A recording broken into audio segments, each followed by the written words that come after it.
నమస్తే, welcome to Sudha astrology. So ఈ వీడియోలో మనం ఈ యొక్క వృశ్చిక రాశి వారికి 2026 జూలై 27 నుంచి డిసెంబర్ 11th వరకు జరిగే శనీశ్వరుడు యొక్క గోచార సంచారం, అంటే వక్రించిన గోచార సంచారం వల్ల మీకు ఎలాంటి ఫలితాలు అంటే క్లియర్గా డిస్కస్ చేసుకుందాం. సో ఈ శని వక్రగతి మీకు జూలై 27th స్టార్ట్ అయినా సరే వీడియో ఎందుకు ఇంత లేట్గా పోస్ట్ చేశారని కనుక అడిగితే, సో మనకి జ్యోతిష శాస్త్రం రీత్యా శనీశ్వరుడు మందగమనమైన ప్లానెట్ అనమాట, అంటే స్లో మూవింగ్ ప్లానెట్ అనమాట. సో ఇట్లా ఆ స్లో మూవింగ్ ప్లానెట్ అయిన శనీశ్వరుడు ఏదైనా వక్రీకరణకు కావచ్చు, డైరెక్ట్ అవ్వడానికి కానీ, గోచారం చేయడం కానీ జరిగినప్పుడు ఆయన చేసిన దాని యొక్క ఫలితాలు అనేటివి మనకి మన లైఫ్లో మనం ఎక్స్పీరియన్స్ చేయాలంటే కొంత సమయం అయితే పడుతుంది అనమాట. అట్లీస్ట్ ఒక 15 నుంచి 20 రోజుల వరకు ఖచ్చితంగా సమయం పడుతుంది.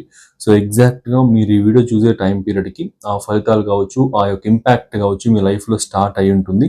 సో అందుకే ఈ వీడియోస్ అయితే ఇప్పుడు అప్లోడ్ చేస్తూ ఉన్నా. సో లైక్ ఆ యొక్క ఇంపాక్ట్ అండ్ నేను చెప్పే ప్రెడిక్షన్స్కి పర్ఫెక్ట్గా మీరు సింక్ చేసుకోవడానికి, అలైన్ చేసుకోవడానికి పనికి వస్తుందనే ఉద్దేశంతో ఇప్పుడు రిలీజ్ చేశాను అనమాట. మీకు అర్థమైందని అనుకుంటున్నాను. ఓకే, సో బేసిక్ పారామీటర్స్ కనుక చూసుకుంటే వృశ్చిక రాశి వారికి తృతీయ చతుర్థాధిపతి శనేశ్వరుడు అవుతాడు, పంచమ స్థానంలో వక్రించున్నాడు అనమాట. సో దీన్ని బేస్ చేసుకున్నప్పుడు అన్ని కూడా డిస్కస్ చేసుకుందాం. సో ఎక్స్ప్లెయిన్ చేస్తాను. సో వీడియోకి లైక్ చేసి చూడడం స్టార్ట్ చేయండి. మీరు లైక్ చేస్తే ఒక 10 మంది ఎక్కువ మందికి రీచ్ అవుతుంది మన వీడియో. సో ముందుగా 5వ స్థానానికి సంబంధించిన ఈ యొక్క ప్రొడిక్షన్స్ కనుక చూసుకుంటే, సో 5th హౌస్ అంటే ఈ యొక్క సంతానానికి సంబంధించిన స్థానం, క్రియేటివిటీకి సంబంధించిన స్థానం, స్టాక్ మార్కెట్ కావచ్చు, షేర్ మార్కెట్ కావచ్చు, ఎనీ కైండ్ ఆఫ్ స్పెక్యులేటివ్ మార్కెట్స్కి సంబంధించిన స్థానం 5th హౌస్ అనమాట. అండ్ అలానే ఈ యొక్క విద్యకి సంబంధించి, మంత్రోపాసనకు సంబంధించి, ఆధ్యాత్మికతకు సంబంధించి ఇలాంటి వాటన్నిటికి సంబంధించిన స్థానం పంచమ స్థానం అనమాట. సో ఈ టైం పీరియడ్లో వీటన్నిటిలో కూడా చాలా మార్పులు అయితే ఉన్నాయి. సో ఒక్కొక్కటిగా క్లియర్గా డిస్కస్ చేస్తా. సో ముందుగా 5th హౌస్కి సంబంధించిన ఫస్ట్ ప్రొడిక్షన్ కనుక చూసుకుంటే, సో ఈ బిహేవియరల్ చేంజెస్ అనమాట. సో 5వ స్థానం ఇంటెలిజెన్స్కి సంబంధించిన స్థానం కూడా కాబట్టి అక్కడ శనేశ్వరుడు వక్రించి చతుర్థ స్థానం వైపు డైరెక్ట్ అవుతున్నాడు. చతుర్థ స్థానం అంటే మీ మెంటల్ కండిషన్స్ కానీ, మెంటల్ స్టేటస్ కానీ, మీ యొక్క ఎమోషనల్ స్టెబిలిటీ కానీ అన్ని కూడా చతుర్థ స్థానం సూచిస్తుంది. అక్కడ శనేశ్వరుడు వచ్చేటప్పుడు ఏంటంటే మీ యొక్క బిహేవియర్లో చాలా చేంజెస్ అయితే ఉంటాయన్నమాట. లైక్ ఏంటంటే మీ యాటిట్యూడ్ అనేది చేంజ్ అవ్వడం కానీ, అండ్ మీకున్న పాత భయాలన్నీ కూడా కాస్త తొలగిపోవడం కానీ, ధైర్యం అనేది ఎక్కువగా రావడం కానీ, అండ్ ఎమోషనల్ ఇన్స్టెబిలిటీ ఎవరైతే ఫేస్ చేస్తూ ఉన్నారో, అంటే కొంతమంది టూ మచ్ సెన్సిటివ్గా ఉంటారు, కొంతమంది టూ మచ్ యాంగర్గా ఉంటారు. ఐ మీన్ యాంగర్ ఇష్యూస్ అనేది ఉంటాయి. ఇలాగే ఎమోషనల్ ఇన్స్టెబిలిటీ ఉంటాయి కదా. సో లైక్ కొంత కోపం ఎక్కువ, బాధ తక్కువ, కొంతమందికి విపరీతంగా ఊరికి ఇచ్చిన దానికి అలిగేస్తారు, బాధపడిపోతారు, కానీ కోపం తక్కువగా ఉంటుంది. ఇట్లా ఉంటాయి కదా. సో ఇవన్నీ ఎమోషనల్ ఇన్స్టెబిలిటీస్ అనమాట. సో ఈ ఎమోషనల్ ఇన్స్టెబిలిటీస్ అన్ని కూడా చాలా వరకు సెట్ అయ్యి బ్యాలెన్స్ అవుతుంది అనమాట మీ లైఫ్లో. తద్వారా లైఫ్లో నిర్ణయాత్మక శక్తి బాగా పెరుగుతుంది, మంచి నిర్ణయాలు తీసుకునే క్యాపబిలిటీ బాగా వస్తుంది అనమాట. అండ్ అలానే మంచి సాంప్రదాయబద్ధమైన బిహేవియర్ కూడా, ప్రవర్తన కూడా వస్తుంది. అంటే ఆర్థోడాక్స్ బిహేవియర్ అంటారు కదా. సో అట్లా సాంప్రదాయబద్ధమైన ప్రవర్తన కూడా చాలా వరకు మీ లైఫ్లోకి అలవర్చుకుంటారనమాట. సో ఇది ఒక మేజర్ ప్రెడిక్షన్. అండ్ సెకండ్ కనుక చూసుకుంటే, సో కిడ్స్కి సంబంధించిన విషయం. సో ఎవరైతే సంతానానికి సంబంధించి ప్లాన్ చేస్తూ ఉన్నారో, సో ఎవరైతే చూస్తూ ఉన్నారో, సో ఈ టైం పీరియడ్లో కాస్త పాజ్ అయితే మంచిదన్నమాట. సో లేదా సంతానం కలగడం కోసం ఈ యొక్క ఐవీఎఫ్స్ కావచ్చు, కలగకుండా ఇబ్బంది కలిగి ఐవీఎఫ్స్ కావచ్చు, ఏదైనా ఆపరేషన్స్ కావచ్చు, ఏదైనా సర్జరీస్ కానీ, ఆర్ ఎనీ కైండ్ ఆఫ్ మెడికేషన్స్కి సంబంధించి వెళ్ళాలి అనుకుంటూ ఉంటే కనుక, సో వీలైతే మీకు ఒక December 5 వరకు కాస్త ఆగితే మంచిదన్నమాట. సో ఎక్కువగా చేంజెస్ కనుక చూసుకుంటే, ఆఫ్ కోర్స్ మీకు ఇక్కడ గురుడి దృష్టి వల్ల కొంచెం పాజిటివ్గా ఉంది. బట్ ఇది వక్రీకరణ కదా, శనీశ్వరుడు వక్రీకరణ కదా, అక్కడ నెగిటివ్ అనేది వచ్చేస్తుంది అనమాట. అదే December 11 తర్వాత కనుక మీరు ప్రయత్నించారంటే అక్కడ కొంచెం మంచి ఫలితాలు అయితే ఉంటాయి. సో కాబట్టి ఈ టైం పీరియడ్లో ఐవీఎఫ్స్ కావచ్చు, any kind of surgeries undergoing కావచ్చు, రిగార్డింగ్ ప్రెగ్నెన్సీ అండ్ కన్సీవింగ్కి సంబంధించి అవన్నీ కూడా కాస్త ఫెయిల్ అవ్వడం కానీ, కొంచెం చిన్న ఇష్యూస్ రావడం కానీ అయ్యే అవకాశాలు ఉన్నాయి. సో నా సజెషన్ ఏంటంటే వాటి సైడ్ వెళ్లకుండా ఉండడం మంచిదన్నమాట. కొంతవరకు వేచి ఉండి December 11 తర్వాత ప్రయత్నాలు చేయడం మంచిది. ఎందుకంటే పంచమ స్థానానికి వ్యయ స్థానమైన చతుర్థంపైకి డైరెక్ట్ అవుతూ ఉన్నారు.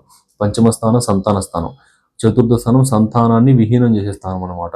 అంటే పంచమానికి వ్యయం కదా అది. సో అంటే పంచమం లాస్ అవ్వాలంటే చతుర్థ స్థానం యాక్టివేట్ అవ్వాలి.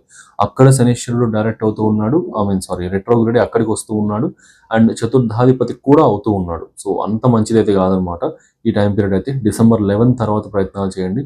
ఇంకా అద్భుతమైన టైం పీరియడ్ కనుక కావాలంటే January 25 తర్వాత ప్రయత్నాలు చేయండి. 2027 January 25 తర్వాత. ఓకే, ఇది ఒక major time period. And next ఇంకా ఈ పిల్లల పట్ల కాస్త బాధ్యతలు కూడా ఎక్కువగా అవుతాయన్నమాట.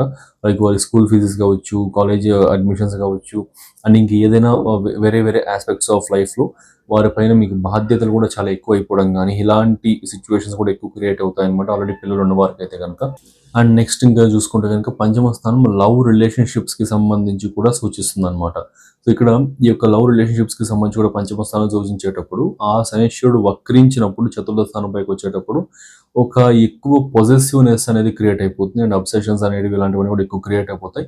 సో ఇక్కడ ఏంటంటే పర్టికులర్గా ఒక వక్రగతి అనేది జరిగినప్పుడు గ్రహం యొక్క ఎనర్జీస్ అనేది అవుట్వర్డ్స్ కాకుండా ఇన్వర్డ్స్ అనేది ఎక్కువ ఉంటుంది అనమాట. అలా ఇన్వర్డ్స్ అనేది ఎక్కువ ఉండిపోయినప్పుడు ఏంటంటే కాస్త మిస్అండర్స్టాండింగ్స్ అనేది ఎక్కువ అవ్వడం, ఆ పొసెసివ్నెస్ అనేది చాలా తీవ్రంగా అయిపోవడం కానీ ఇట్లాంటివన్నీ కూడా అయ్యి సో కాస్త లవ్ రిలేషన్షిప్స్ డిస్టర్బెన్సెస్ అనేది క్రియేట్ అవ్వడం అనేది జరుగుతుంది. దాని ద్వారా కాస్త మెంటల్ టెన్షన్స్ కానీ ఇవన్నీ కూడా అవుతాయి అండ్ మిస్అండర్స్టాండింగ్స్ ఇవన్నీ కూడా. సో కాబట్టి ఈ టైం పీరియడ్లో ఏ విషయాన్ని ఏ సిచ్యువేషన్ అక్కడికక్కడే కొంచెం క్లియర్ చేసుకోవడానికి తగ్గొట్టుకోవడానికి ప్రయత్నించండి. లేదంటే అది క్యారీ ఫార్వర్డే మీకు చాలా మెంటల్ టెన్షన్స్ తీసుకొని వస్తుంది, మిస్అండర్స్టాండింగ్స్ చాలా ఎక్కువ తీసుకొని వస్తుంది అనమాట. నెక్స్ట్ ఇంకా stock market, share market, crypto currencies ఇవన్నీ కూడా చూసుకుంటే కనుక ఈ దశమ దృష్టి ద్వారా ద్వితీయ స్థానాన్ని అండ్ సప్తమ దృష్టి ద్వారా లాభ స్థానాన్ని అండ్ పొజిషన్ స్టేటస్ ద్వారా 5వ స్థానాన్ని యాక్టివేట్ చేస్తూ వక్రించడం వల్ల stock market, share market, crypto currencies ఇట్లా స్పెక్యులేటివ్ మార్కెట్స్ అన్నిట్లో కూడా మంచి గెయిన్స్ అయితే ఉన్నాయన్నమాట. సో ఇక్కడ మీకు ఇంతకుముందు నేను చెప్పిన లాజిక్, వ్యయ స్థానం లాజిక్ అనేది ఇక్కడ అప్లై అవుతుంది. ఎందుకంటే ఆ యొక్క గెయిన్స్కి సంబంధించిన స్థానాలన్నీ కూడా యాక్టివ్గా ఉన్నాయి కాబట్టి ఈ లాజిక్ కూడా మనం అప్లై చేయాలి. ఓకే, సో ఈ టైం పీరియడ్లో ఈ already stock market, share market, speculative మార్కెట్స్లో ఉన్న వారికి మంచి గ్రోత్ అనేది ఉంటుందన్నమాట. మంచి రైజ్ అనేది కూడా బాగా ఉంటుంది. సో ఇక్కడ బాగా ఉపయోగించుకోండి టైం పీరియడ్ని. రాబోయే 5 నెలలు 4-5 నెలలు బాగా లాభాలు చూసే అవకాశాలు ఉన్నాయన్నమాట. సో ఇది నేను మళ్ళీ వార్న్ చేస్తున్నా, కొత్తగా ఎవరు కూడా స్టాక్ మార్కెట్, షేర్ మార్కెట్లో దిగకండి. ఆల్రెడీ ఆ ఫీల్డ్లో ఎక్స్పీరియన్స్ ఉన్నవారు మాత్రమే చేయండి. ఆ ఫీల్డ్లో ఎక్స్పీరియన్స్ ఉన్న వారికి మాత్రమే ప్రెడిక్షన్స్ చెప్తున్నాను కూడా. So regarding speculative markets. So next ఇంకా marriage and marital life and business partnerships ఇవి కనుక చూసుకుంటే ముందుగా మ్యారేజ్కి సంబంధించిన త్రికోణ హౌసెస్ అన్ని కూడా యాక్టివేషన్ని గమనించుకుంటే కనుక మనకి ఈ యొక్క కామ్య స్థానాలు కావచ్చు, మ్యారేజ్కి సంబంధించిన స్థానాలు కావచ్చు, 3 స్థానాలు అనమాట. So 3rd house, 7th house, 11th house. So ఒక్కొక్క హౌస్ నుంచి ఇంకొక హౌస్ అనేది పంచమ స్థానంలో ఉంటాయన్నమాట. తృతీయం నుంచి సప్తమం పంచమంలో ఉంటుంది, సప్తమం నుంచి లాభం పంచమంలో ఉంటుంది, లాభం నుంచి మళ్ళీ తృతీయం పంచమంలో ఉంటుంది. ఇట్లా ఈ యొక్క 5 హౌసెస్ డిఫరెన్స్ తో వచ్చేదాన్ని ఒక ట్రైనల్ పొజిషన్స్ అంటారు. సో త్రికోణ స్థానాలు అంటారు. సో అవి దాంట్లో ఈసారి ఈ 3, 7, 11 స్థానాలు యాక్టివేట్ అవుతూ ఉన్నాయి. సో దానివల్ల మ్యారేజ్కి సంబంధించిన విషయాల్లో చాలా ఇంపాక్ట్ అయితే ఉంటుందన్నమాట. కమిట్మెంట్స్లో చాలా ఇంపాక్ట్ ఉంటుందన్నమాట. సో ఎవరైతే మ్యారేజ్ సంబంధాలు కావచ్చు అవన్నీ కూడా లాస్ట్ 1 ఇయర్ గత ఏడాది నుంచి ఇబ్బందులు ఫేస్ చేస్తూ డిలేస్ ఫేస్ చేస్తూ ఉన్నారో వారికి ఈ టైం పీరియడ్లో కమిట్మెంట్స్ అనేది బాగా అయ్యి మ్యారేజ్ అనేది కుదరడానికి కూడా మంచి అవకాశాలు అయితే ఉన్నాయన్నమాట. ఓకే, ఎందుకంటే 3rd హౌస్ అనేది house of commitments, 7th house అనేది house of marriage, 11th house అనేది house of gains and inviting some other new person in our life అనమాట. సో కాబట్టి ఈ 3 కూడా యాక్టివేషన్లోకి రావడం వల్ల ఖచ్చితంగా ఈ యొక్క టైం పీరియడ్లో మీకు ఆ యొక్క కమిట్మెంట్స్ అనేది వచ్చి మ్యారేజ్ అనేది కుదిరే అవకాశాలు కూడా ఉన్నాయి. టూ మచ్ ఆఫ్ ఫిల్టర్స్ అనేది పెట్టుకొని, too much of philosophical mind పెట్టుకొని వచ్చిన సంబంధాన్ని వెనక్కి పంపించడం చేయకండి. సో ఈ టైం పీరియడ్లో వీళ్ళైతే కుదుర్చుకోవడానికి ప్రయత్నించండి. అండ్ ఎవరైతే మ్యారిటల్ లైఫ్లో డిస్టర్బెన్సెస్ ఫేస్ చేస్తూ ఉన్నారో ఇది ఎవరికి అప్లికేబుల్ అవుతుందంటే మొదట్లో బాగుండి తర్వాత చిన్న చిన్న డిస్టర్బెన్సెస్, థర్డ్ పర్సన్ ఇన్వాల్వ్మెంట్ వల్ల కావచ్చు, లేదా ఇంకేదైనా సిచ్యువేషన్స్ వల్ల కావచ్చు ఇష్యూస్ స్టార్ట్ అయ్యి ఉంటాయో అలాంటి వారికి పాయింట్ ఉపయోగపడుతుంది. ఇది వర్తిస్తుంది యాక్చువల్లీ. సో ఈ శని వక్రీకరణ వల్ల ఏంటంటే పాస్ట్లో జరిగిన మిస్అండర్స్టాండింగ్ కావచ్చు, లేదా కంప్లీట్ ప్యూర్ మిస్టేక్ కూడా కావచ్చు, వాటిని మళ్ళీ ఒకసారి గుర్తు చేసుకొని మళ్ళీ వాటి గురించి ఒక గొడవ కానీ మాటలు కానీ ఏదో ఒకటి అయ్యి దాన్ని ఈసారి క్లియర్ చేసుకొని మళ్ళీ ముందులాగా బాగా కలిసే అవకాశాలు ఉన్నాయన్నమాట. అంటే మీకు ఎట్లా అర్థమవుతుందో మీకు చెప్పేది.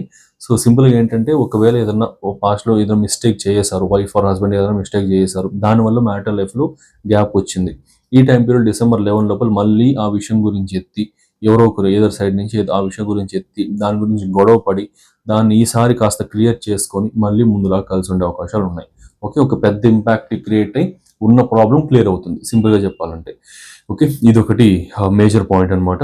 నెక్స్ట్ ఇంకా బిజినెస్ పార్ట్నర్షిప్స్ కనుక చూసుకుంటే బిజినెస్లో మీరు చేసిన మిస్టేక్స్ అన్ని కూడా ఒక్కొక్కటిగా ఫైండ్ అవుట్ అవుతూ వస్తాయి అండ్ వాటిని క్లియర్ చేసుకోవడానికి ప్రయత్నించండి. ఎందుకంటే 7వ స్థానం బిజినెస్కి సంబంధించిన స్థానం కాబట్టి అండ్ బిజినెస్ పార్ట్నర్స్తో ఏదైనా గొడవలు అయి ఉన్నా, ఏదైనా రిలేషన్షిప్ డ్యామేజెస్ అయి ఉన్నా సరే ఆ బిజినెస్ పార్ట్నర్స్తో కూడా మళ్ళీ మంచి సంబంధాలు అనేది ఏర్పరచుకుంటారు అనమాట. సో ఈ టైం పీరియడ్లో మీ బిజినెస్లో ఉన్న లోటుపాట్లను ఫిక్స్ చేసుకోవడానికి one of the best time periods. మళ్ళీ ఇంకొక ఫ్యూ ఇయర్స్ వరకు దగ్గర దగ్గర చాలా 20 ఇయర్స్ ప్లస్ అవుతుంది మళ్ళీ ఇలాంటి ట్రాన్సిట్ రావాలంటే, వక్రీకరణ ట్రాన్సిట్ అనేది. సో కాబట్టి ఈ టైం పీరియడ్లో మీ బిజినెస్లో మీరు ఏదైనా మిస్టేక్స్ చేస్తున్నాం అనే ఫీలింగ్ మీకు వచ్చినా, బిజినెస్లో ఎక్కడ మిస్టేక్ జరుగుతుందో మీరు కనిపెట్టలేకపోతూ ఉన్నా, ఈ టైంలో దానిపైన కాస్త వర్క్ చేయడానికి ప్రయత్నించండి. ఖచ్చితంగా 100% కనిపెట్టేస్తారు అనమాట. కనిపెట్టి ఆ ప్రాబ్లమ్ని రిజాల్వ్ చేసుకోవడానికి ప్రయత్నిస్తారు. ఆ ప్రయత్నాల్లో మీకు అది సక్సెస్ అవుతుంది అండ్ బిజినెస్ అనేది బాగా గ్రో అవ్వడం అనేది స్టార్ట్ అవుతుంది. ఓకే, ఇదొకటి. నెక్స్ట్ ఇంకా సప్తమ దృష్టి లాభస్థానం పైన నేను ఇంతకుముందు చెప్పినట్టుగా స్పెక్యులేటివ్ మార్కెట్స్లో వారికి మంచి గెయిన్స్ ఉంటాయి. అండ్ సోషల్ సర్కిల్లో ఉన్న వారికి కూడా మంచి సోషల్ సర్కిల్లో నుంచి మంచి గెయిన్స్ కూడా వస్తాయి. మాట సహాయం కానీ and me friends and social circle నుంచి మాట సహాయం కానీ, డబ్బు సహాయం కానీ ఏదైనా ఎక్స్పెక్ట్ చేస్తుంటే ఈ టైం పీరియడ్లో వస్తుంది కూడా. ఇదొకటి. మళ్ళీ దశమ దృష్టి ద్వితీయ స్థానం పైన. సో లైక్ ఫ్యామిలీ రిలేషన్స్లో ఏదైనా ఇష్యూస్ ఉంటే అవి క్లియర్ అవుతాయి అండ్ మాటలు బాగా మాట్లాడుకుని క్లియర్ అవడం అవకాశాలు ఉన్నాయి. అండ్ అప్పులు తీరే అవకాశాలు కూడా ఉన్నాయి. ఇది మేజర్ పాయింట్ అనమాట. పంచమంలో వక్రించడం వల్ల కాస్త ఆ ఎనర్జీస్ అన్ని ఇన్వార్డ్ వస్తాయన్నమాట. సో శనేశ్వరుడు వక్రించినప్పుడు ఎనర్జీస్ ఇన్వార్డ్ వస్తాయి, అవుట్వార్డ్ కాకుండా. సో కాబట్టి ఈ టైం పీరియడ్లో అప్పులు తీరే మార్గాలు కానీ అవకాశాలు కానీ అవి కూడా కనిపిస్తాయి. ఖచ్చితంగా వాటిని బాగా ఉపయోగపెట్టుకోవడానికి ప్రయత్నించండి. సో ఇదనమాట. సో ఇప్పటికీ ఆల్మోస్ట్ 11 minutes ప్లస్ అయిపోయింది వీడియో అయితే. అండ్ ఉన్న వాల్యుబుల్ ఇన్సైట్స్ అన్ని మెయిన్ ప్రెడిక్షన్స్ అన్ని క్లియర్గా ఎక్స్ప్లెయిన్ చేశాను. సో ఆ ఎక్స్ప్లెయిన్ చేశాననే ఫీలింగ్ నాకైతే ఉంది. సో మీకు కూడా ఎఫర్ట్ కనుక నచ్చితే ఛానల్ సబ్స్క్రైబ్ చేసుకోండి. అండ్ అస్ట్రాలజీని మీరు కనుక ఒక అత్యుత్సాహంతోనో ఒక భయంతోనో కాకుండా ఒక డివైన్ గైడెన్స్ టూల్ లాగా, ఒక లైఫ్ కరెక్షన్ టూల్ లాగా చూసేవారైతే కనుక మన ఛానల్ సబ్స్క్రైబ్ చేసుకొని మన సబ్స్క్రైబర్ కమ్యూనిటీలో జాయిన్ అయిపోండి. మీ జీవితానికి ఉపయోగపడే ఇంకా చాలా మంచి విలువైన వీడియోస్ ఇంకా తీసుకొస్తూనే ఉంటాను. సో ఇట్లా ఈ సబ్స్క్రైబ్ అండ్ లైక్ అనే బటన్ని ఆ పదాన్ని ఎందుకని 2 సార్లు చెప్పాను అంటే, మీరు లైక్ చేసి సబ్స్క్రైబ్ చేసినప్పుడు యూట్యూబ్ అల్గోరిథం అనేది మా వీడియోని ఒక 10 మందికి ఎక్కువ మందికి పుష్ చేస్తుంది అనమాట. అలా చేసినప్పుడు వారికి ఉపయోగపడే పాయింట్ ఏదైనా మన వీడియోలో మనం డిస్కస్ చేసి ఎక్స్ప్లెయిన్ చేసి ఉండి వారికి ఉపయోగపడితే కనుక మీకు తెలియకుండా మీరు ఒక స్ట్రేంజర్కి ఒక డిజిటల్ హెల్ప్ చేసిన వారు అవుతారనమాట. సో తద్వారా మీ హోరోస్కోప్లో రాహు గురుడు బెటర్మెంట్ అవుతారు. సో ఎందుకంటే రాహు అంటే ఆన్లైన్ అండ్ డిజిటల్, గురుడు అంటే హెల్పింగ్. సో ఈ 2 ప్లానెట్స్ ఖచ్చితంగా బెటర్మెంట్ అయ్యి జీవితంలో మీరు కూడా అలాంటి సిచ్యువేషన్లో ఎక్కడన్నా స్టక్ అయితే ఇలాంటి సహాయాలు ఏదో ఒక మూల నుంచి వచ్చే అవకాశాలు ఉన్నాయి. సో ఈ లాజిక్ కనుక మీకు కనెక్ట్ అయితే ఛానల్ సబ్స్క్రైబ్ చేసుకోండి. అండ్ ఇంకా మంచి వీడియోస్ ఇంకా మరెన్నో తీసుకొస్తూనే ఉంటాను అనమాట. ప్రతి ట్రాన్సిట్ని పూర్తిగా విశ్లేషించి పూర్తిగా ఎక్స్ప్లెయిన్ చేస్తూ అన్ని తీసుకొస్తూనే ఉంటా. సో ఏవి మిస్ అవ్వకుండా ఉంటే సబ్స్క్రైబ్ చేసి పెట్టుకోండి. So thanks for watching. Have a nice day.